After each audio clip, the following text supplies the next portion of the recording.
acabar es la esperanza. Como habíamos dicho, en estos tiempos de lo que más debemos sostenernos es de la esperanza en Dios. Una esperanza clara, una esperanza bíblica. Tener claro lo que es la esperanza. Tener claro que en este momento he oído mensajes de parte de ustedes. En la mañana no me conecté porque ando un poquito resfriado, nada de qué preocuparse, pero en este tiempo de pandemia sí es bueno cuidarse para no contagiar a los que están aquí en la casa y es por eso que me he estado cuidando extremadamente. Pero bueno, sí les he oído los mensajes, he escuchado, veo que estamos en un solo espíritu porque muchas cosas que ustedes han enseñado durante este día están en este estudio también y eso es bonito saber que estamos en un mismo sentir.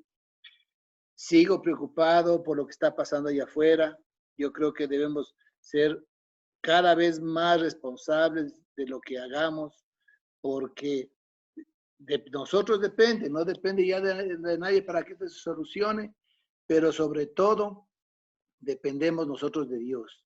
Y nosotros debemos de estar conscientes de que Dios nos mandó a hacer luz en este momento y que despierte en nosotros ese interés, ¿no? Que hablemos y hablemos y hablemos de Dios permanentemente, prediquemos su palabra permanentemente, no desaprovechemos la oportunidad de compartir con la gente que necesita que les llegue esta palabra. Para nosotros, hermanos, sencillamente, digamos, sinceramente para nosotros, hermanos, esto se está volviendo hasta medio agradable. Estamos teniendo momentos lindos con Dios, estamos estudiando la Biblia, estamos teniendo momentos de ayuno, nos estamos viendo a través de esta cámara, nos saludamos, compartimos estos momentos de alegría y todo, y como que estamos en una isla o en un oasis en medio del desierto. Es Dios, ¿no? Es Dios cómo trata con sus hijos. Hemos aprendido en estas enseñanzas que el maligno a nosotros no nos toca. Y es verdad, es verdad. Es como que aparte de tres personas que han estado cercanas a nosotros, que han estado contagiadas, una de ellas se comprobó fehacientemente con una prueba, otra fue diagnosticada vía teléfono, otro se suponía que tuvo, pero tal parece que no estuvo. O sea, las cosas que nos están pasando, nos damos cuenta que hay un Dios que está, como dice la enseñanza, que vamos a ampliarla más adelante, que está con los ojos sobre nosotros, que está cuidando de nosotros, que tenemos ángeles que nos están sirviendo, que nos están protegiendo. Tenemos hijos que veo que se están felices, están contentos, están felices con su familia, jóvenes que están felices con su familia. ¿Cuántos de nosotros, decía Darío de mañana, cuántos de nosotros a los tiempos nos sentaremos a almorzar con toda la familia juntos? En mi caso muy particular, mi mujer nunca almuerza con nosotros entre semana porque ella viene a las 5 o 6 de la tarde del trabajo y ahora estamos disfrutando de ella, pues, ¿no? De las cosas que ella hace y todo. Y bueno, estas cosas, es como que estuviéramos en una isla, hermanos, y es como que afuera no pasaría nada, y somos conscientes de que está pasando cosas allá afuera, pero no sé, es como que estamos protegidos, cubiertos. Es algo increíble lo que está pasando con el mundo cristiano. Yo veo mensajes de algunas personas que nos están enviando y veo también la actitud de esas personas, entendiendo una cosa clara, que no podemos cambiar las circunstancias como seres humanos, no podemos cambiar las circunstancias, pero sí podemos mantener o cambiar nuestras actitudes. Y nuestras actitudes cristianas son las que nos sostienen en esto. Yo les pido nuevamente, para no alargarnos mucho en el estudio ahora, para ir a descansar, y ahora no lo vamos a alargar mucho porque la verdad es que el repaso que hemos hecho es lo que más nos ha quitado tiempo. Y habíamos leído lo que dice Salmos 33, 18, 19, aquí el ojo de Jehová sobre los que le temen, sobre los que esperan en su misericordia para librar sus almas de la muerte y para darles vida en tiempos de hambre. Un versículo por demás explicado, un versículo por demás entendido. Hermanos, cuando yo digo si me entienden o me ponen el dedito, no es porque yo pienso que ustedes no tienen la capacidad de entenderme, es que porque ustedes, los que están más cercanos a mí y me conocen, soy una persona que soy difícil de explicar, Entonces, eso es lo que más me preocupa, que yo sea el que tenga dificultad en explicarles. Entonces, quedó creo que claro este versículo, la bendición de que es que el ojo de Jehová esté para aquellos que realmente le temen, para aquellos que esperan en su misericordia, que nos libra del alma de la muerte y para darnos vida en tiempos de hambre. Vimos el significado de la esperanza, entendimos claramente y quedó claro y establecido que la esperanza es algo que está ligado firmemente con la fe. La esperanza es algo que vamos a ver después, no es algo que lo estamos viendo ahorita, es algo que esperamos para después. Claramente está ahí explicado por Pablo en Romanos 8, 24 y 25, que se une mucho con la fe que está en Hebreos 11, 1. Habíamos visto lo que sucedía con la esperanza que no se avergüenza, en la historia de todos los tiempos que ha habido en todos los tiempos, que Dios ha cubierto a los padres, les ha librado a los padres de los problemas y el Hijo ha aprendido de eso, ha aprendido de eso. En los conceptos de la esperanza terminamos viendo que la esperanza es un ancla, el ancla que nos une con Dios. Sí creo que nos acordamos todo de eso.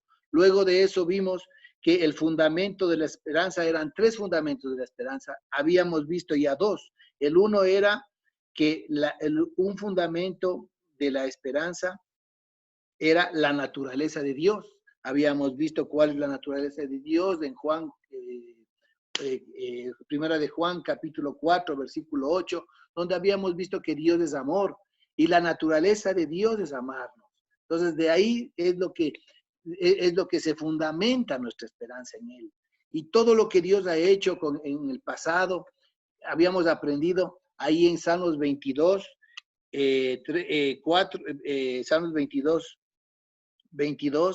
4,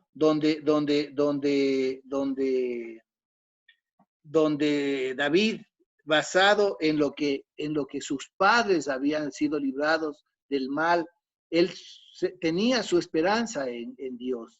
Y habíamos aprendido de que nosotros como padres debemos educar hijos para la eternidad y enseñar a los hijos que nosotros tenemos la esperanza en Él, que los hijos sepan que nosotros como hijos de Él tenemos la esperanza en Él.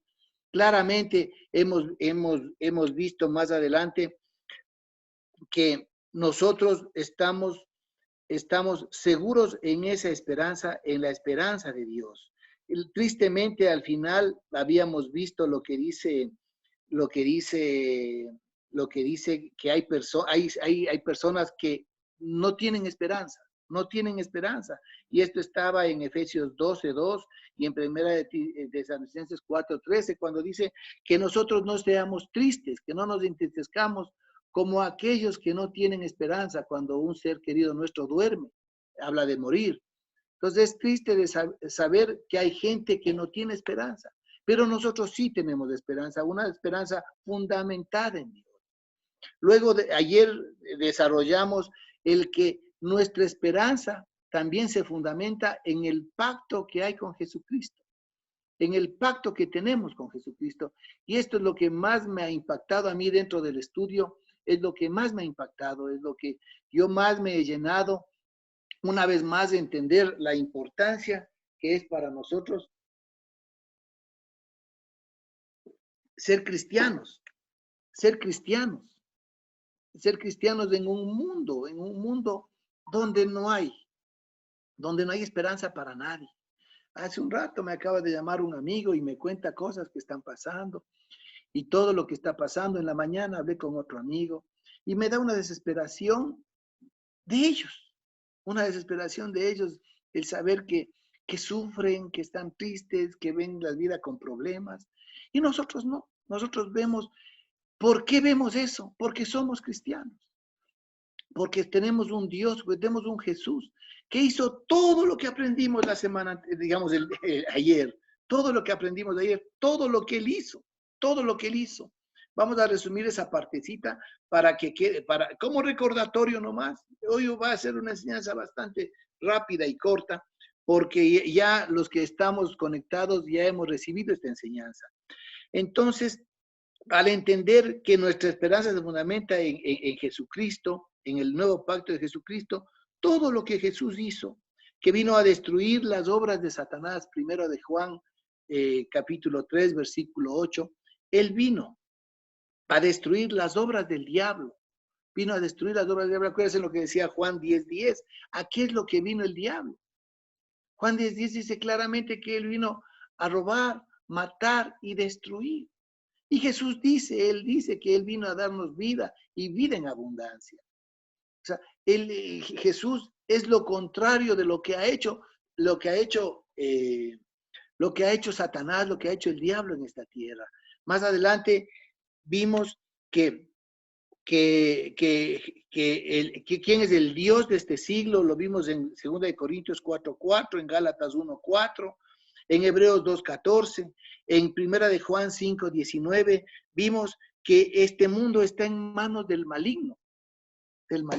Y lo lindo de este pasaje es que en el versículo 18, acuérdense que habíamos aprendido que el maligno a nosotros los cristianos no nos toca, no nos puede tocar. Mientras no pequemos, es lo que dice ahí. Si nosotros no pecamos, el maligno no nos toca. Estamos aprendiendo cosas importantes que Jesús hizo para terminar él siendo nuestra esperanza. Todo lo que Jesús hizo para ser nuestra esperanza. Entender esto claramente, lo que dice en Efesios 2:5 en adelante, es lo que más me ha estremecido a mí, hermanos, que perdón, es en Filipenses 2:5 en adelante, cuando Pablo escribe y les dice que haya en nosotros del mismo sentir que hubo en Jesucristo. O sea, que nosotros tengamos la misma humildad que hubo en Jesucristo, la misma sencillez que hubo en Jesucristo. Eso es fundamental, hermanos, para nosotros como cristianos, para poder sentir como Jesús. Es lo que dice Pablo al escribir a los filipenses, que hay en nosotros el mismo sentir que hubo en Jesucristo. Y a mí me apasiona eso porque yo creo que la búsqueda del cristiano debe ser esa, que haya en nosotros el mismo sentir que hubo en Jesucristo. Es impresionante cuando yo aprendí, hay dos pasajes de la Biblia que a mí me afirmaron el Evangelio. Hermanos, personas como los que estamos aquí con 20 años, 15 años, 10 años, 22 años, 23 años en el Evangelio, 10 años, 12, 8 años, con una fe firme en Jesús, sabiendo lo que Jesús ya ha hecho en nuestras vidas en estos 10, 12, 3, 4, 5, 15, 20 años, es imposible ya que nos separemos. Es imposible que en nosotros haya la apostasía de la fe. Es imposible, hermanos. Yo le veo bien difícil, porque no somos como los que dice en Hebreos capítulo 6, versículo 4, los iluminados. No somos iluminados. Ya, pues para ser iluminados, ya no, pues ya hemos pasado 2, 3 años, 4, 5, 10, 20 años en la iglesia. Entonces ya no me considero yo en el grupo de los iluminados. Para que me entiendan mejor, uno de los grupos, una persona que yo le vi como un iluminado, es algún muchacho que ustedes recordarán que él se hizo cargo de los jóvenes, estuvo a cargo de los jóvenes, pero al final se alejó de Dios, cuando vio que no le funcionaron las cosas. Pero le gustó, iba a la iglesia, le gustaba ir a la iglesia, actividades de la iglesia y todo, pero al final se ha separado de la iglesia. Tengo entendido que hoy está separado de la mujer. Entonces, ellos son los iluminados, nosotros ya es bien difícil, porque yo cuando aprendí en Isaías 53 y en Filipenses 2:5, lo que Jesús hizo por nosotros para hacernos cristianos, para que podamos ser hijos de Dios. Y ahora entiendo, para que podamos ser esperanza, para que Él pueda ser nuestra esperanza, para que Él pueda ser nuestra esperanza, es imposible, hermano. Es imposible abandonar ya esta fe. Jesús me impresiona cuando alguna vez, me acuerdo, Roberto lo explicaba tan claramente, que en el cielo hay unas jerarquías allá establecidas y Jesús estaba ahí arriba siendo Dios y bajo todas esas jerarquías hasta morir en la cruz, hermano. Hasta morir en la cruz. Entonces, eso me ha impresionado a mí en esta enseñanza. Y todo eso, imaginen, todo eso hizo Jesús para poder ser, ahora sí, nuestra esperanza. Es por eso que en Primera de Pedro, capítulo 1, versículo 3, dice que Él es nuestra esperanza viva. O sea, ahora sí, ya es nuestra esperanza viva. Y más adelante nos habla que es por la resurrección. Es nuestra esperanza viva. Tenemos una esperanza viva, ganada a fuerza, literalmente a fuerza de sangre. Jesús, es impresionante el amor que tuvo con nosotros. Es impresionante el amor que tuvo Dios por nosotros. Hermanos, hoy sí puedo ampliar un poquito esta parte del estudio para entender lo espectacular, lo maravilloso. No hay palabras, que no hay palabras para expresar lo que Jesús hizo por nosotros, hermanos. El hombre ya no tenía esperanza, ya no tenía esperanza. Habían sacrificios. Los que estudiamos del Fred, acuérdense que estudiamos que había la fiesta, había fiestas, como por ejemplo la fiesta de la Pascua, que sacrificaban 5,000 corderos. ¿Se acuerdan que estudiamos eso? 5,000. Era una matanza de corderos. Se estima que sacrificaban 5,000 corderos. Les degollaban y la sangre se rociaba y todo. Porque esa sangre es la que lavaba del pecado. ¿Qué hacía el sacerdote? Lavaba. Qué gran diferencia con Jesús. Por eso yo me acuerdo alguna vez que estudié para predicar esto de Juan el Bautista, cuando dijo, he aquí el Cordero que quita el pecado del mundo. Qué gran diferencia, hermano. Qué gran diferencia entre lavar y quitar. Y todo lo que pasaba, porque ya el hombre no tenía esperanza. Ya lo que haga el hombre, no había esperanza. Y alguna vez hacíamos esta figura, que allá Dios estaba en el cielo, y por Dios es una figura nomás, no es que eso pasó, es una figura nomás. Allá Dios estaba en el cielo y ya no veía que los sacrificios y sacrificios y sacrificios, y el hombre no podía cumplir la ley, no podía.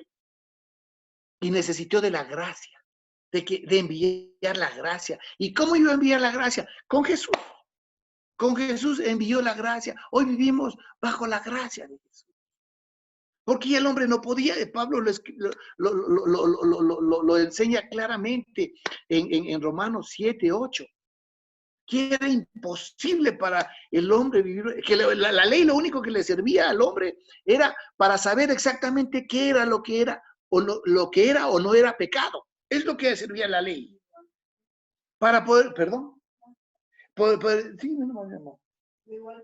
Pero igual pecaba. Sí, mismo Pablo decía, pues, en Romanos 7, miserable de mí, decía. Miserable de mí. O sea, la ley ya no podía servir para nada. Y bueno, hay un estudio tan hermoso que es sobre lo que el Espíritu Santo hizo, pues, ¿no? A través de Jesucristo, y luego vino la ley del Espíritu Santo para vencer la ley del pecado. Todo eso sucedió con la venida de Jesús. Ahí estaba Dios en el cielo, ya no hay cómo hacer nada más con el hombre. Dijo, no queda más que hacer otra cosa, anda tú. Y eso es lo que sucedió, y por eso es lo que ahora sí nosotros podemos tener una esperanza en Jesús. ¿Quedó claro eso, hermanos? Después de todo lo que Jesús hizo, al final el resultado es que ahora sí podemos tener una esperanza en Jesús. Por eso dice ahí que Jesús, en Primera de Pedro, capítulo 1, versículo 3, dice a Jesús como la esperanza viva. Y más adelante decía en Colosenses 1:27 y en Primera de Timoteo 1:1, dice a Jesús, ya le menciona cuando Pablo se presenta, acuérdense cuando Pablo se presenta a Timoteo en Primera de Timoteo 1:1, se presenta a Timoteo, no me lo hagan repetir porque me alargo más, entonces no adelantamos, pero yo creo que si se acuerdan ustedes lo que decía en Primera de Timoteo 1:1, se presenta a Pablo, a Jesús, se presenta a Pablo a Timoteo, y le dice que Jesucristo es la esperanza, es nuestra esperanza. O sea, ya lo dice con certeza Pablo, Pablo ya lo dice después de todo lo que había hecho Jesús, porque ustedes se acuerdan que Pablo no fue de los 12 discípulos, fue un apóstol posterior. Entonces, él ya puede decir a Jesucristo que es su esperanza, después de todo lo que ha hecho Jesús, ya puede presentarse a él y a Jesucristo como una esperanza, como la esperanza nuestra. Y más adelante, hermanos, más adelante nos habla claramente de que la obra que hace el Espíritu Santo para mostrar a Cristo como esperanza. La obra que hace el Espíritu Santo para mostrar a Cristo como esperanza, que claramente estaba en Romanos 15, 12, 13, y ahora deliberamos ahí con Juanito, con Martita, con todo el grupo que tenemos de la familia y todo, y determinamos que Primera de Pedro 1, 13 sí nos habla de la esperanza que significa esperar la venida de Jesús, lo glorioso que va a ser por la venida de Jesús.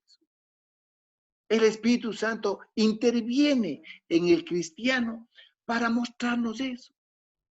Y es lindo el estudio ese que hemos hecho hoy en la tarde, un ratito antes de esta enseñanza, porque ayer tuve una pequeña confusión, pero quedó claramente definido de que al decir que dice que ciñamos nuestros lomos, habla de una esperanza activa, de una esperanza firme, de una esperanza real.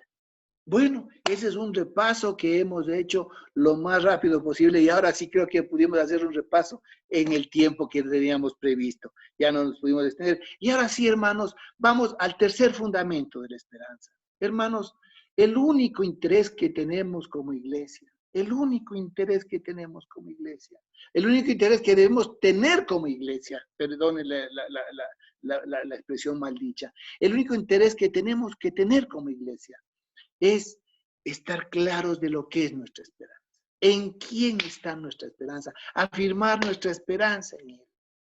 Eso es lo que más necesitamos como hijos de Dios. Ahí le veo a Pepito, que estuvo enfermo, con su hijita también enferma, con su suegro enfermo. Son personas que necesitan de una esperanza firme. Veo personas ahí, no doy nombres, pero veo personas ahí que están buscando afirmar su cristianismo, y necesitamos nosotros como iglesia afirmar nuestro cristianismo. ¿Y en qué más? Sino en la esperanza, en eso que aprendimos en el concepto de la esperanza, que es el ancla, es lo que nos une a Dios. Perdón. Así es, el ancla en el alma. Es lo que nos une a Dios. Y el tercer fundamento en el que basa nuestra esperanza, siendo primero Dios, segundo Jesús, tercero es la palabra de Dios, que es algo que lo tenemos claro, por supuesto. Para llegar a esta conclusión, no necesitamos de que alguien venga y nos dé este estudio.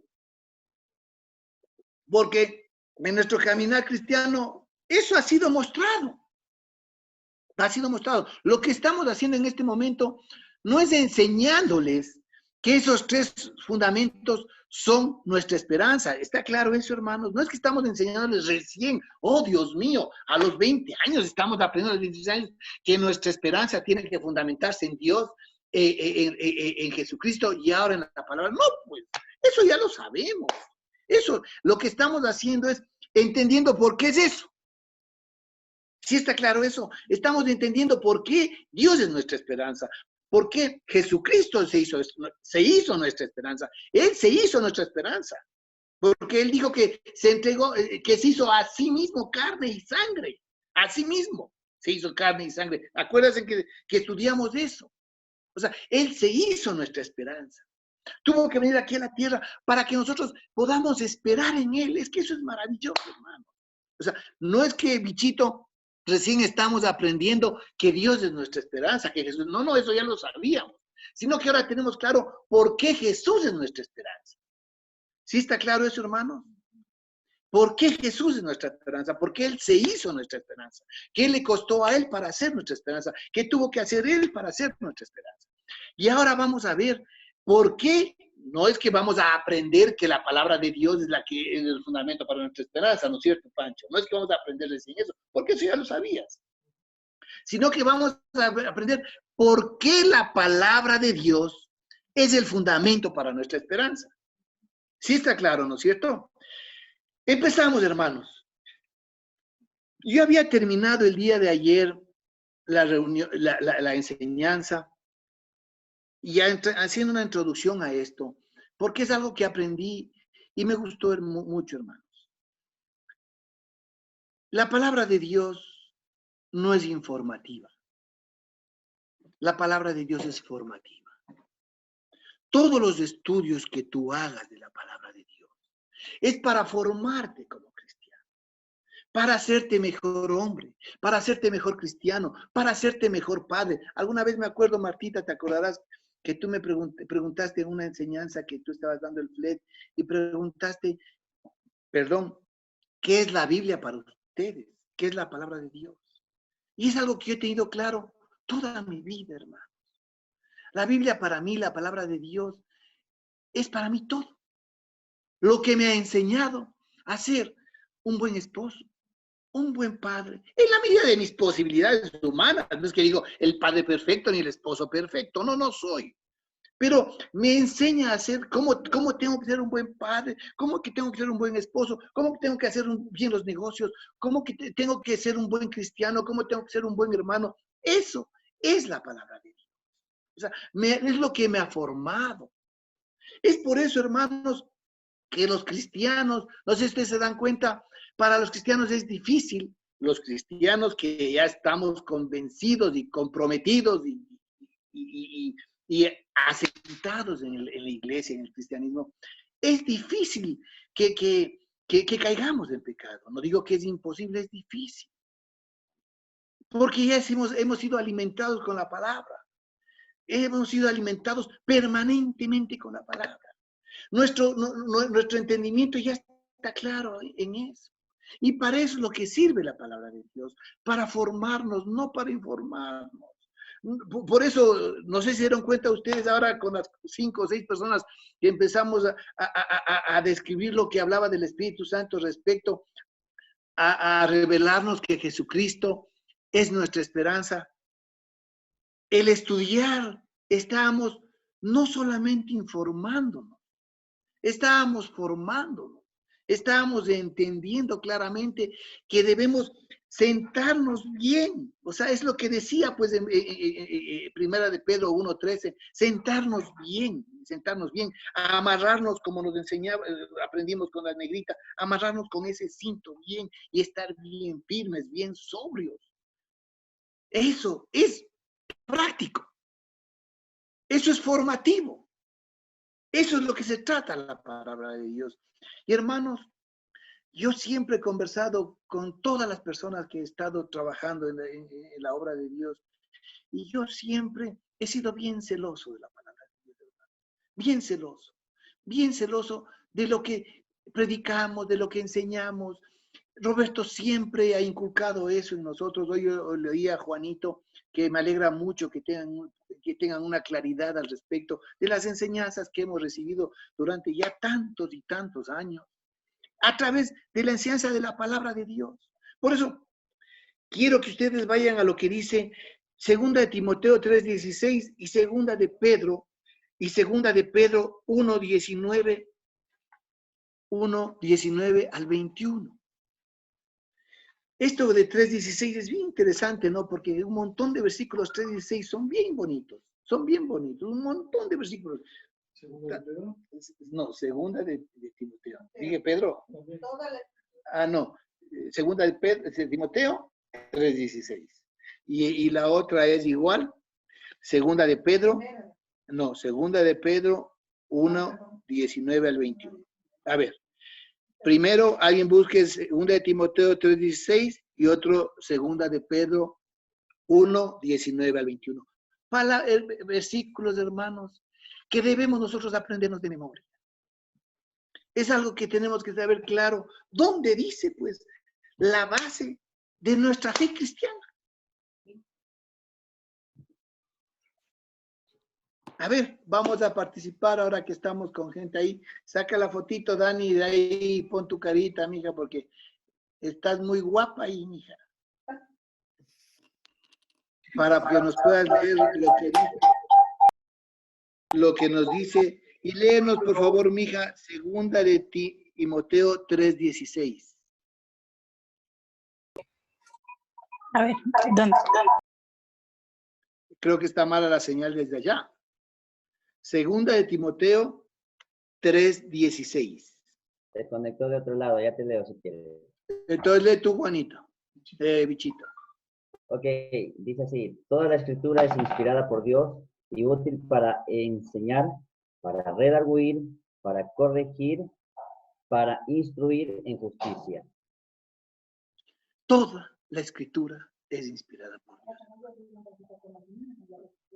Hermanos, si alguien viene y les dice otra cosa que no sea esta, tengan mucho cuidado. Toda la escritura es inspirada por Dios. Toda la escritura. Yo estoy aprendiendo ahora, eso tengo que consultarlo, por eso no les digo, pero toda la palabra de Dios es doctrina para nosotros. Hay doctrinas generales y doctrinas fundamentales. Toda la palabra de Dios. Y toda la palabra de Dios toda la escritura es inspirada por Dios. Cuidado con que alguien venga y diga lo contrario. Cuidado con que alguien venga y diga lo contrario. Por ahí puede pasar algún momento alguien que te pueda decir, no, es que la escritura es inspirada por Dios, pero habla del Antiguo Testamento, habla de la Torá, del Pentateuco, habla de la ley. Porque cuando Pablo escribe esto a Timoteo, el Antiguo Testamento es el que existía, entonces se refiere a esa. Cuidado, cuidado, hermanos.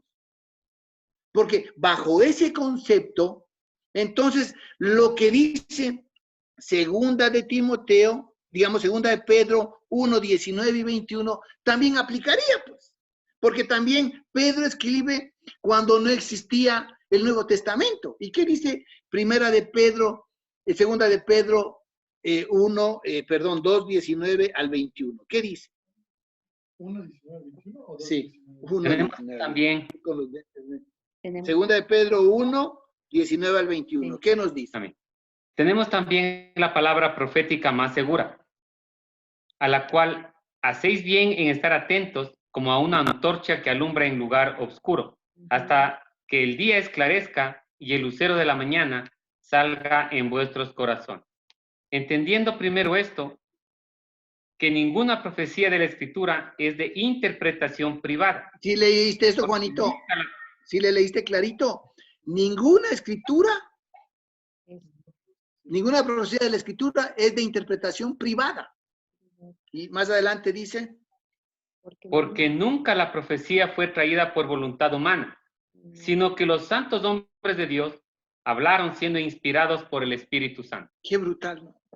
Y atreverse a decir, gente, de que hay partes en la Biblia que no son inspiradas por Dios. Dios mío. Y entonces ahí sí nuestra fe está complicadísima. Entramos en conflictos. Entonces, si la persona que dice que lo que aplica aquí no aplica al Nuevo Testamento porque no estaba escrito, entonces tampoco esto aplica para el Nuevo Testamento, porque tampoco estaba escrito el Nuevo Testamento en ese momento. Bueno, hermanos, si de algo tenemos que estar nosotros seguros y firmes, es que la palabra de Dios es verdadera y todo lo que está escrito ahí fue inspirado por el Espíritu Santo y nada fue hecho por voluntad de hombre, nada. Si por ahí se le ocurrió decir alguna cosa a Pablo o se le ocurrió decir alguna cosa a David, es igual inspirado por el Espíritu Santo. Toda la palabra, absolutamente toda la palabra. Y es verdad, pues. ¿El Nuevo Testamento te sirve o no te sirve? ¿Quién está ahí, por favor? ¿Quién? María José. ¿El Nuevo Testamento te sirve o no te sirve para corregir? Amén. Ponga el dedito ahí. Sí, ponga el dedito. Es que no se lo escucha. Eso, ahí habla, ahí habla. ¿Te sirve o no te sirve para corregir? Claro que sí, porque estudiamos el Nuevo Testamento, pero a la luz del Antiguo Testamento. Amén, vea eso. Lupita, ¿el Nuevo Testamento te sirve o no te sirve para redarguirte? Claro, el Nuevo Testamento me sirve porque eso es, para mí es las reglas que yo sigo en mi vida, para hacer mi vida en mi hogar, en mi trabajo. Entonces es para mí mi guía. El Nuevo Testamento, ¿no es cierto? Entonces, el Nuevo Testamento. ¿se dan cuenta de lo que trato de hacer notar?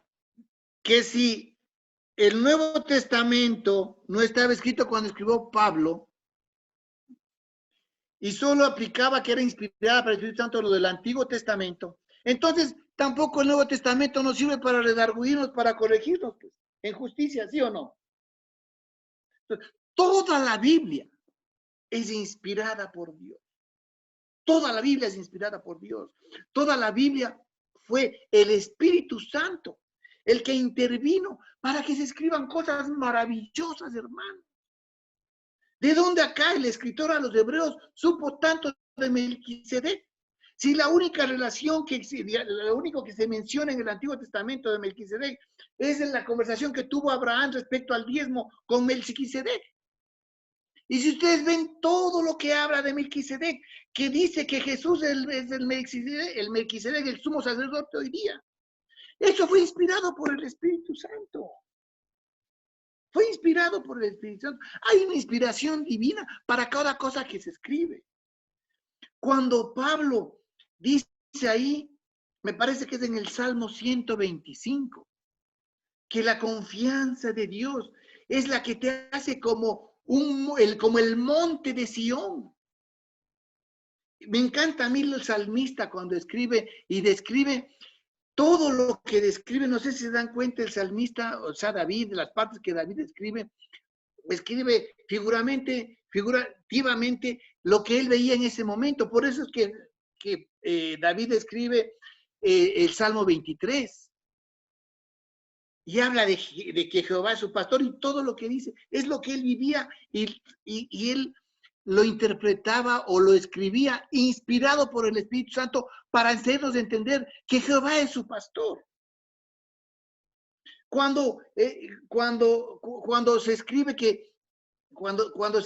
que cuántas cosas que no acabaríamos toda la noche para darnos cuenta que todo fue escrito inspirado por el Espíritu Santo. Todo, absolutamente todo. Y no se diga del Apocalipsis. No se diga del Apocalipsis, Dios mío. Pensar que lo que fue escrito en el Apocalipsis no fue inspirado por el Espíritu Santo, Dios mío. Todas las revelaciones que el mismo Jesús le hace a Juan. Hermanos, ¿por qué me he quedado tanto en esto? Es porque necesitamos afirmar nuestra fe en que la palabra de Dios es la profecía más completa. Como dice el escritor, como dice Pedro, y como dice Pablo, escribiendo a Timoteo, que la escritura, toda la escritura es inspirada por el Espíritu Santo. Y es para redarguir. 4 cosas que dicen ahí, perdónenme, me estoy olvidando esa parte, si alguien lo lee nuevamente, tú lo tenías, bichito, ahí a la mano, me parece. 2 de Timoteo 3:16. Que te den sonido, bichito. DJ. Ya le pongo. ¿Te leo? Sí. Toda la escritura es inspirada por Dios y útil para enseñar, para redarguir, para corregir, para instruir en justicia. ¿Te leo 17? Bueno, sí, porque le complementa bien chévere. A fin de que el hombre de Dios sea perfeccionado. Sea perfecto, enteramente preparado para toda buena obra. ¿Sí o no? Hermanos, por Dios, dudar que esto no fue inspirado por Dios, eso es lo que yo quería dejar bien aclarado, hermanos, para que podamos tener cualquier cosa que cualquier persona cambie tu vida, cualquier escritor. Yo hoy supe que hay la Biblia que no lo sabía Juanito, la Biblia con comentarios de Jimmy Swaggart, no sabía que había esa Biblia. Fue escrita por él y a mí tocó mi vida, lo que es pedacito que leí, pero está basada en la palabra de Dios, no en lo que escribió Jimmy Swaggart, sino basada en la palabra de Dios, en la palabra que es perfecta, en esa palabra que es útil para todo lo que nos dice Timoteo y para perfeccionarnos, ¿no? Bueno, vamos más adelante, hermanos. Entonces, una vez que queda claro que el Espíritu Santo es que escribió las Escrituras, otra cosa que debemos aclarar, para los que tengan la vida plena, les pido de favor que en su tiempo, que ahora tenemos bastante, vean en la página 1756 la inspiración y la autoridad de la Biblia. Y eso me gustaría que les recomienden a alguna persona que diga lo contrario. La inspiración y la autoridad de la Biblia. Me gustaría que a cualquier persona que piense lo contrario le recomienden este estudio. Pero tenemos que también tener claro que la palabra de Dios permanece en los cielos. Y la Biblia nos dice, Juan nos dice, digamos Santiago nos dice, perdón, a veces me equivoco con tantas cosas que me vienen a la mente, que toda buena dádiva y todo don perfecto proviene de lo alto. ¿Y qué es lo que nos dice el Salmo? Si alguien me ayuda, Salmo 119, 89.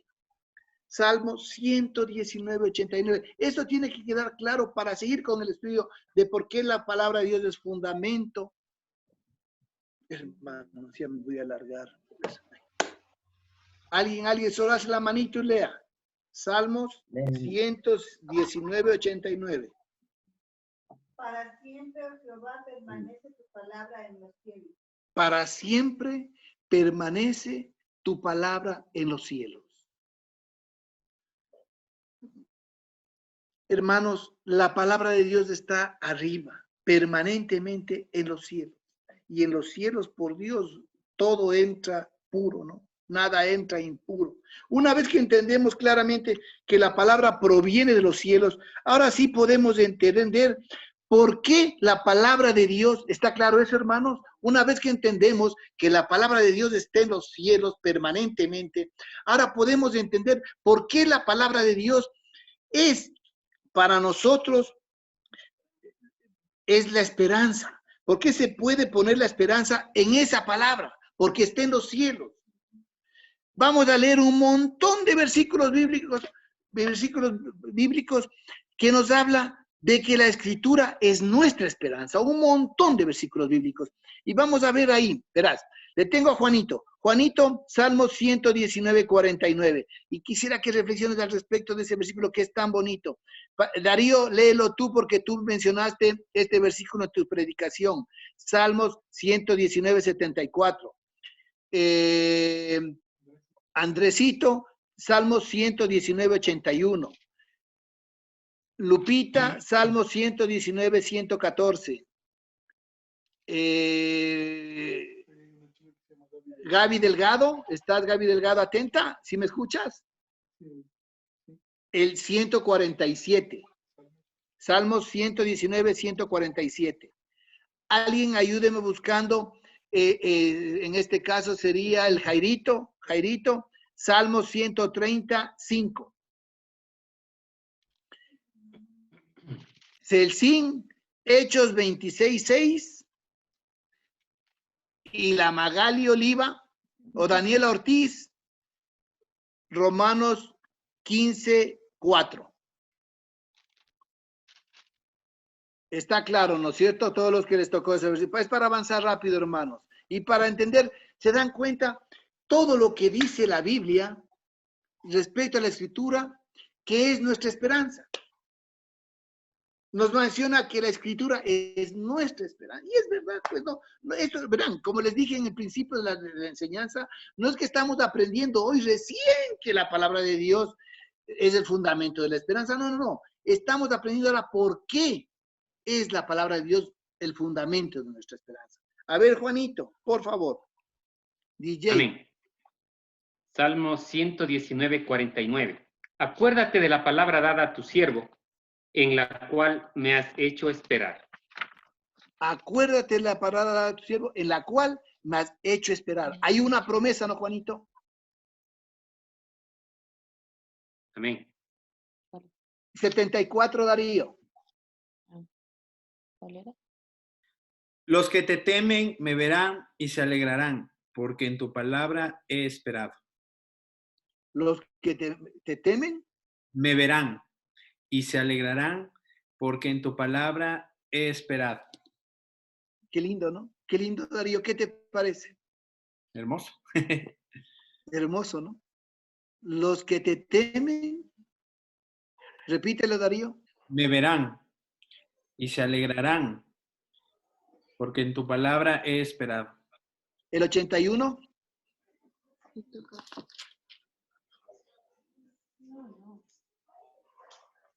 ¿A quién le tocó el 81? ¿Sí me escuchan ahí? Sí. Desfallece mi alma por tu salvación, mas espero en tu palabra. Desfallece mi alma, mas espero en tu palabra. En la palabra, el 114.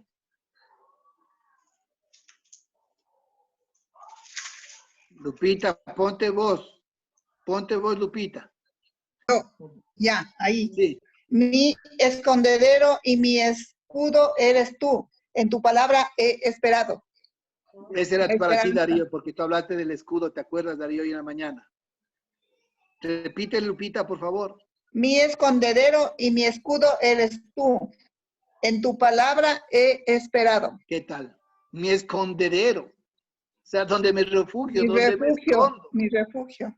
Tú eres mi escondedero, mi refugio. Porque en tu palabra yo he esperado. Todo lo que dice el 147, me parece que Gavita o Celcín. Me anticipé al alba y clamé, esperé en tu palabra. Repítele, por favor. Me anticipé al alba y clamé, esperé en tu palabra. ¿Qué te parece, Gavita, eso? Hermoso. Me anticipé al alba y clamé. ¿Qué implica eso para ti, Dianita Bajaña? Me anticipé al alba.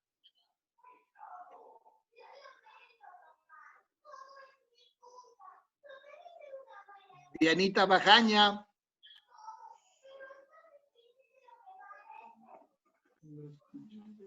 No se te escucha. Tú mismo, Gavita, ¿qué te implica para vos? Me anticipé al alba. Madrugar, Amén. para buscarle al Amén. Señor. Me anticipé al alba y clamé, ¿y de ahí qué dice? Esperé en tu palabra. El 135. Esperé yo a Jehová, esperó mi alma, en su palabra he esperado. Amén. Hechos 26:6. Vean, este Hechos 26:6 sí vale la pena. Es que se han dado cuenta que no me he detenido en los versículos porque nos quita mucho tiempo. Pero permítame este Hechos 26:6 sí ampliarlo un poquito. Qué lindo que es este. ¿A quién le tocó Hechos 26:6? Al Celcín. Celcín. Está abierto. ¿No se te escucha? No. No. No se le escucha. Entonces, ahí que nos hable Roger. Roger, si puede hablar. Ahí, ¿me escuchan? Sí, mijo. A ver, el 26 en la Nueva Traducción Viviente. Ahora se me juzga por la esperanza en el cumplimiento de la promesa que Dios les hizo a nuestros antepasados. Mijito, léele desde el versículo, de los versículos anteriores donde Pablo se está presentando, porque aquí es donde a Pablo le están juzgando. ¿Desde qué versículo? Desde el 4. Desde el 4. No. Permíteme un ratito, mi hijo, espérate un ratito ahí. No te me muevas, quédate ahí quietito. No le hagas caso por ahora a tu mujer, tú quédate quietito. Sí, tienes razón, mi amor.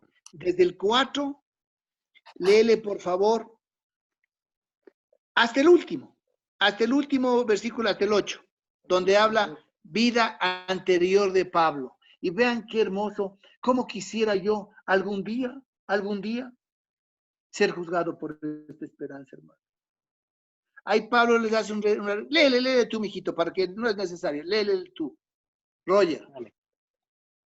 Como bien saben, los líderes judíos, desde mi temprana infancia recibí una completa capacitación judía entre mi propia gente y también en Jerusalén. Ellos saben, si quisieran admitirlo, que he sido miembro de los fariseos, la secta más estricta de nuestra región. Ahora se me juzga por la esperanza en el cumplimiento de la promesa que Dios les hizo a nuestros antepasados. Qué brutal, ¿no? Sigue, mijo. De hecho, esta es la razón por la cual las 12 tribus de Israel adoran a Dios con celo día y noche y participan de la misma esperanza que yo tengo. Aún así, Su Majestad, ellos me acusan por tener esta esperanza, porque les parece increíble a todos ustedes que Dios pueda resucitar a los muertos. ¿Qué tal, hermanos? Qué maravilloso, ¿no? ¿Quién tiene la Reina Valera? ¿Algún voluntario que lea la Reina Valera? Ya te leo. Dale, Biche. Es el 4, ¿no? Sí. Mi vida, pues, desde mi juventud, la cual desde el principio pasé en mi nación en Jerusalén, la conocen todos los judíos, los cuales también saben que yo desde el principio, si quieren testificarlo, conforme a la más rigurosa secta de nuestra religión, viví fariseo. Y ahora por la esperanza de la promesa que hizo Dios a nuestros padres, soy llamado a juicio. Promesa cuyo cumplimiento esperan que han de alcanzar nuestras 12 tribus, sirviendo constantemente a Dios de día y de noche. Por esta esperanza, oh rey Agripa, soy acusado por los judíos, que se juzga entre vosotros cosa increíble que Dios resucite a los muertos. ¿Qué tal, hermano? Esta esperanza es la que le llevó a Pablo a juicio. Y no le importó, y les hacen una confrontación, pero valiente, ¿no? Porque ustedes se acuerdan que desde que yo era joven andaba persiguiendo a ellos. Y no me acuerdo si más atrás o más adelante, dice que él hasta votó para que ellos sean juzgados. Por muchos di mi voto para que sean encarcelados y asesinados. Yo los encarcelé y todo. Pero pese a eso, hoy, por esta esperanza que yo tengo, por esta esperanza que fue escrita por Dios, por esta esperanza, hoy soy juzgado y estoy dispuesto a morir. Eso es lo que dice Pablo. Entonces, hermanos, quedando claro esto, Romanos 15:4, ¿quién lo leyó? Yo lo tengo. Dale. Porque las cosas que se escribieron antes para nuestra enseñanza se escribieron, a fin de que por la paciencia y la consolación de las Escrituras tengamos esperanza. Hermanos, con todo lo que hemos leído en este momento, es claro y hemos aprendido claramente que el tercer fundamento de la esperanza es la palabra de Dios. Así como fue para Pablo en Hechos, como fue para Pablo en Romanos, como fue para David y todos los escritores de los salmistas. Las escrituras, su esperanza, hoy para nosotros los hijos de Dios, las escrituras es el fundamento de nuestra esperanza. Es el fundamento de nuestra esperanza, hermanos. Por eso es importantísimo, es lo que yo empecé diciendo desde un principio. Es importantísimo creer que el versículo 1 donde dice, y Dios creó, ¿cómo es? El versículo Génesis 1:1 dice, Dios creó los cielos y la tierra. En el principio Dios creó los cielos y la tierra. En el principio Dios creó los cielos y la tierra. Hermanos, si dudamos de esa partecita, ya todo el resto de la Biblia ya no puede ser nuestra esperanza. ¿Para qué?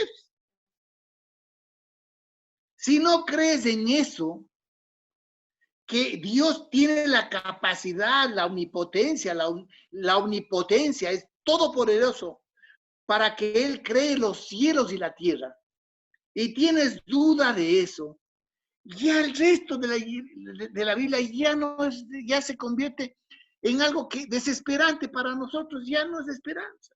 Desde el principio hasta el final, hasta el último versículo de Apocalipsis, tiene que nosotros tener la convicción de que es nuestra esperanza, de que es verdadero, de que es real. Yo lamentablemente no creo que nadie tenga la Biblia del diario vivir ahí a la mano, pero en la Biblia del diario vivir, en la explicación del versículo 1, que tú lo tienes, Pancho, ahí justo, Yo en tengo. la explicación del versículo 1 de Génesis 1:1, dice ahí, en una parte, que se necesita más fe para creer en que el mundo fue hecho por una explosión, que Dios creó el mundo, el universo. Y en esa fe tengo yo. Yo tengo más fe en que Dios creó. Es por eso que la palabra de Dios es nuestra esperanza, puede ser nuestra esperanza. Y hermanos, con esta parte, yo creo que hemos avanzado bastante y ahora sí podemos haber dicho que hemos avanzado rápido. Yo quiero dejarles solamente, hermanos, para que ustedes lo hagan en su estudio y tengan tiempo, porque si nos vamos a ver lo que es el contenido de la esperanza del creyente, es algo bastante largo, hermanos. Pero vamos a ver solo la primera parte y la otra parte yo voy a procurar tomar una foto, si es posible, para los que no tengan la idea de vivir, y pedirle a mi mujercita que mande a los hermanos en Cristo para que ustedes desarrollen ahí en todo lo que se basa nuestra esperanza, en todo. Pero aquí empieza diciendo que la suprema esperanza y confianza del creyente no debe estar en el ser humano. Dice que no debe estar en el dinero y nos da todos los fundamentos bíblicos para entender eso, hermanos. Pero luego de que ustedes lean ese versículo, van a darse cuenta que es la verdad. Nuestra esperanza, hermanos, no puede estar en el ser humano. Hoy estamos esperando, hermanos, que haya alguien que descubra la vacuna del coronavirus, que haya alguien que con el conocimiento haga tal cosa o tal otra cosa. Esperando en el ser humano. Ahí los versículos del salmista habla que no es el caballo, la fortaleza del caballo la que nos debe sostener, sino la confianza en Dios. Que no sean nuestras riquezas, nuestra esperanza. Sí, hermanos, es cierto. Debemos tener y procurar tener una vida cómoda, digna, como hijos de Dios. No somos colas, somos cabeza. Es por supuesto que debe ser nuestra vida cómoda, digna, que podamos dar un buen estudio a nuestros hijos, que podamos servir a la iglesia tranquilos, teniendo la provisión en nuestra familia, y todo eso es normal y es cierto. Pero fundamentalmente, hermanos, sin descuidarnos de que nuestra esperanza está en Dios. Sin descuidarnos de entender claramente que nuestra única y última esperanza, el último bastión que nos queda a nosotros, es Dios, hermanos. Es triste el saber esto con el que yo quisiera terminar esta enseñanza, hermano. Pero ustedes han dado cuenta que somos a veces tan especiales, por no decirlo menos,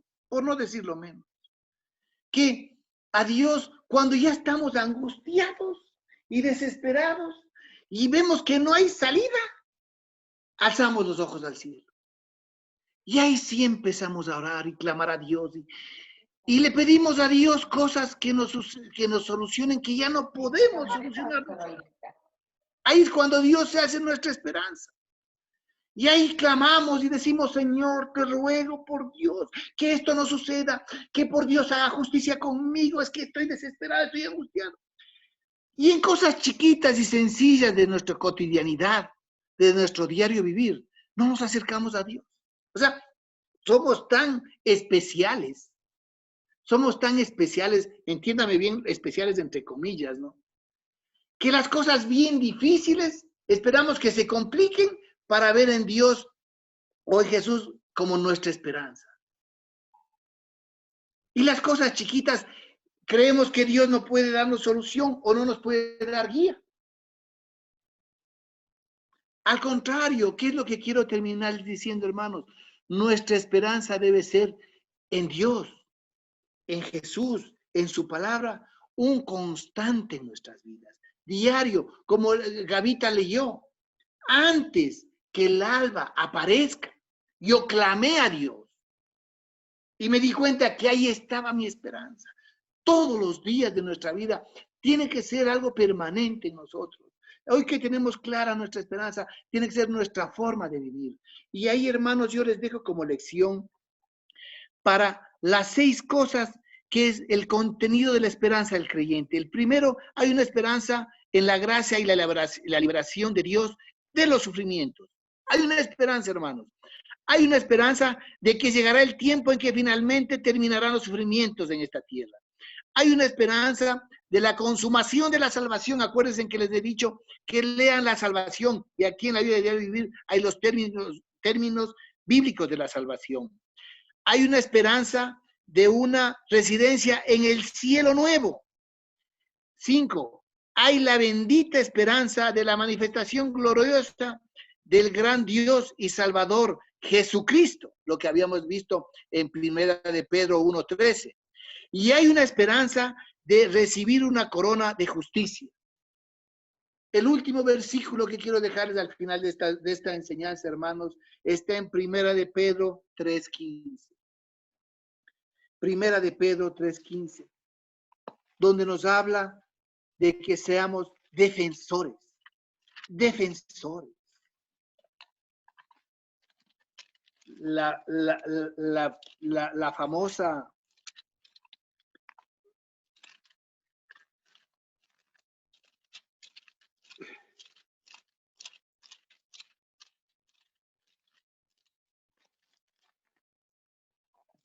la famosa parte de las doctrinas bíblicas, de los estudios bíblicos de la apologética.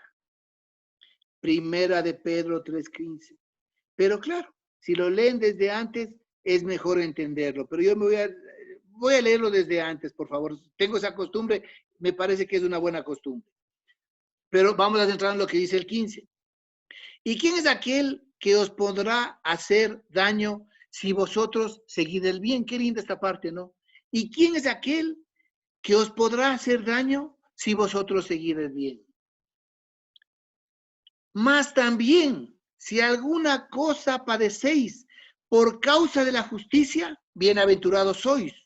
Por tanto, no os amedrentéis por temor de ellos, ni os conturbéis, sino santificar a Dios el Señor en vuestros corazones y estad siempre preparados. Escuchen esta parte que es linda, hermanos. Qué bueno que es prepararse en la Biblia.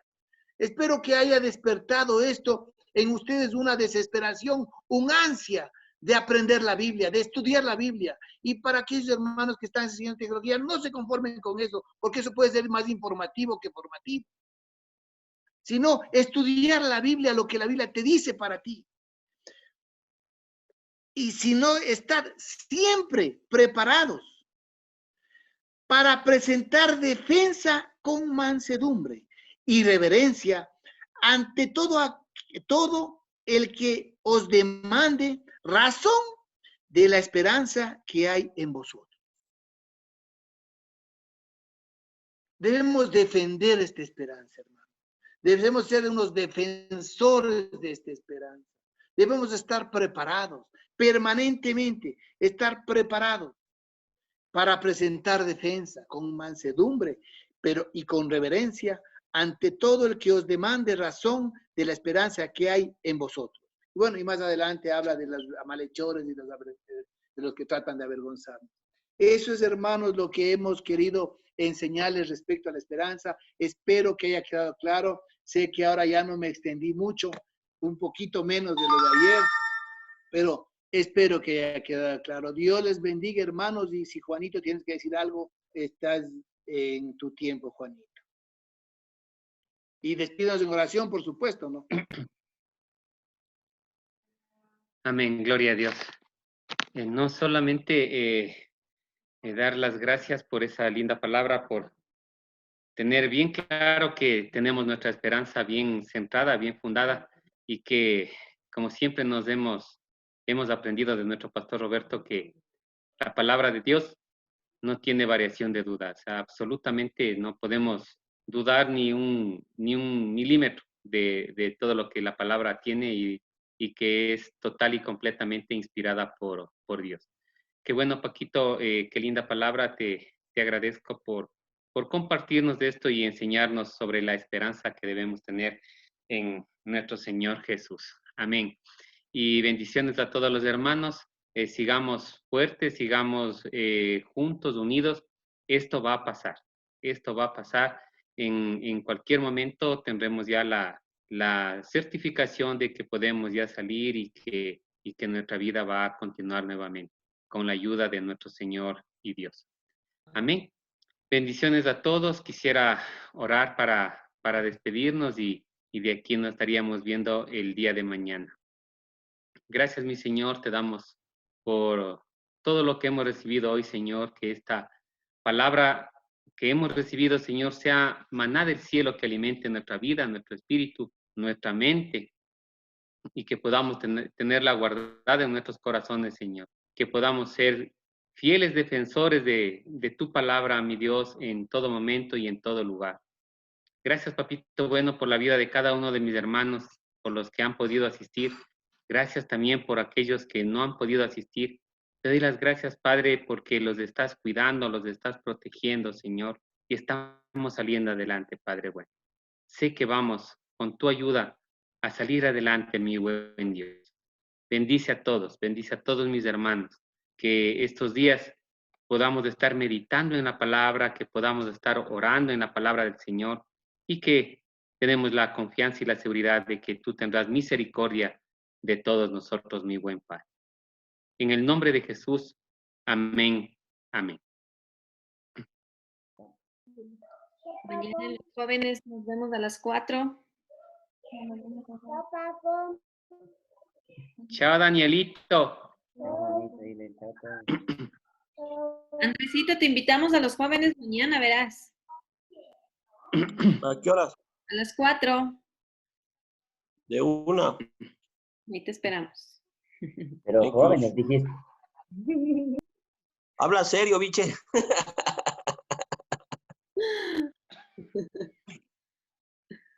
Chao, que Dios los bendiga. Ya nos vemos, chicos. que vaya bien hasta mañana. Hasta mañana. Chao, tía Lupe.